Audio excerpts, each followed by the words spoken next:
Hi guys. In Lab 4, Part 1, you're going to be looking at forces on an object on a ramp. And the very first thing they ask you to do is to imagine a skier sliding down a hill and to draw a force diagram of that skier. So let's look at your book and see what that force diagram would look like. So what I would want to see is this diagram right here. I would want to see a normal force. I would want to see the weight force. In this case, there's no friction, so you don't need to draw the friction. So all I would need is the normal force, the weight force, and the parallel component of the weight and the perpendicular component of the weight. Remember that the forces actually causing the skier to go down the hill is the parallel or the x component of the weight, which is just weight times the sine of the angle of the incline. Remember, they said that friction is negligible. In the second diagram, they want you to consider what would happen if you were instead a skier that was pulling up on the incline. So think about it this way, right? This is not exactly the same, but it's kind of the same. If you have if you're pulling on a rope, you still have the weight, you still have the parallel component of the weight, and you have the normal force. And also in your diagram, the normal force is being balanced by the perpendicular component of the weight. So you would want to show the weight force, you'd want to show weight y or weight perpendicular, you'd want to show weight parallel because you're still trying to slide down the incline, and you also have tension pulling up on the block.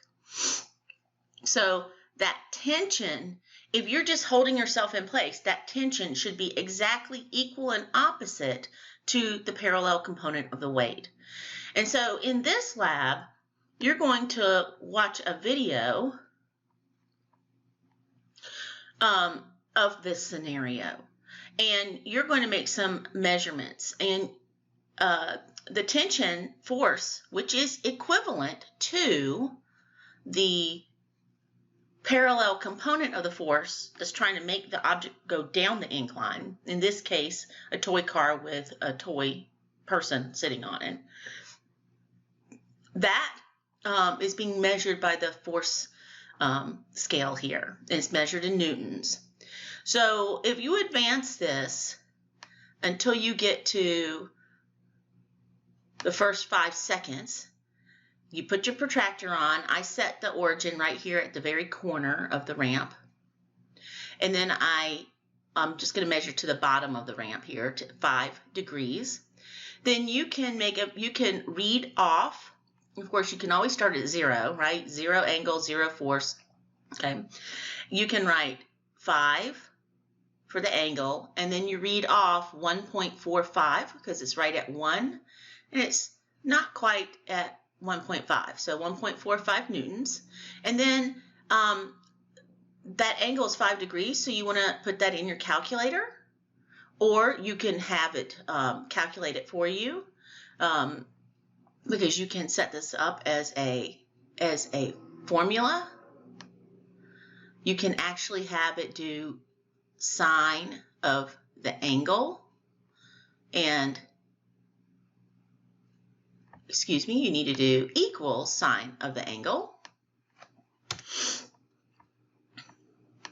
So here's how I would do it. I would go here, change column formula, I go equals, actually I go sine of angle in parentheses equals, and see if that works. All right. Or you can just plug it in your calculator, which is what they did here. So if I plug in sine of 5, I get 0.0872. Advance it again until you can get it up to 10 degrees. oops, here we go, 10 degrees. And that's at 2.9 and so forth. So I'm just going to keep advancing until I get everything, until I get it exactly right. And I'm going to take, at 10 degrees, I'm going to take sine of 10 degrees, and that's 0.174, and sine of 15 degrees in my calculator. Just make sure you're in degrees and not radians. All right, so what we're doing is we're looking at the relationship between force and angle. And the force, remember, is the parallel component of force. That's what we're balancing. The parallel component of force is equal to the weight, mg, times the sine of the angle. So if I plot just the force times the angle, I'm not going to get a linear graph. I'm going to get a sine graph. You should expect this to be a sine graph. It should not be linear. It should be curvy. So if I want to flatten it out and make it not curvy, then what I'm going to do is I'm going to have to make a plot of the force that I measured for each angle times that sine value. So when I do that and I check that out, then I should get a line with a constant slope. And that constant slope would be the weight of the object. So that's really what you're verifying here, is that indeed the force that you are dealing with in the tension in that rope holding that toy up the ramp, holding it still on the ramp, is indeed equal to the parallel component of the weight. And that the parallel component of the weight is equal to the weight times sine theta. Remember, weight is mg, so mg sine theta. Remember that m needs to be in kilograms and that g needs to be 9.8.